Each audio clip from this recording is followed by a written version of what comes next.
السلام علیکم دوستوں، میں آپ کا ہوسٹ محمد رامیش اور آپ دیکھ رہے ہیں ہمارا یوٹیوب چینل۔ جو دوستوں ہمارے چینل پر نئے آئے ہیں ان سے گزارش ہے کہ ہمارے چینل کو سبسکرائب کریں، ویڈیو اچھی لگے تو لائک کریں۔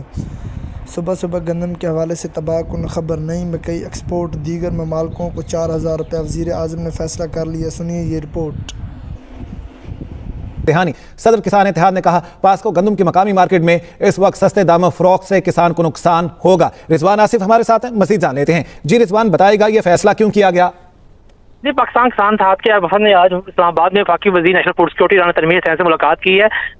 چند روز قبل وفاقی وزارت نیشنل فوڈ سیکورٹی نے اعلان کیا تھا کہ پاسکو کے پاس موجود 24 لاکھ ٹن گندم میں سے 19 لاکھ ٹن گندم جو ہے وہ مقامی مارکیٹ میں اور گندم مصنوعات ایکسپورٹ کے لیے فروخت کرنا چاہ رہی ہے، جس کے لیے انہوں نے 3 تجاویز دی تھی، جس کے مطابق 2,200 اور 2,400 روپے فی من قیمت رکھنے کی تجویز شامل ہے، جس کے اوپر کسان تنظیموں بالخصوص پاکستان کسان اتحاد نے شدید رد عمل کا دیا تھا اور کہا تھا کہ اگر اس وقت پاسکو کی گندم جو مقامی مارکیٹ میں فروخت کی جاتی ہے تو اس سے کسانوں کو بہت زیادہ نقصان ہوگا، لہٰذا پاسکو جو ہے وہ کم از کم چند ماہ اپنی گندم کی جو فروخت ہے اس میں تاخیر کرے تاکہ کسانوں کے پاس جو گندم موجود ہے اسے عمدہ قیمت پر فروخت کیا جائے۔ اس حوالے سے آج اسلام آباد میں میٹنگ ہوئی ہے، اس میں وفاقی وزیر رانا تنویر حسین نے یقین دہانی کروائی ہے اور یہ وعدہ کیا ہے کہ پاسکو کی گندم جو ہے وہ اس سال مقامی فروخت نہیں کی جائے گی، تاہم گندم مصنوعات ایکسپورٹ کے لیے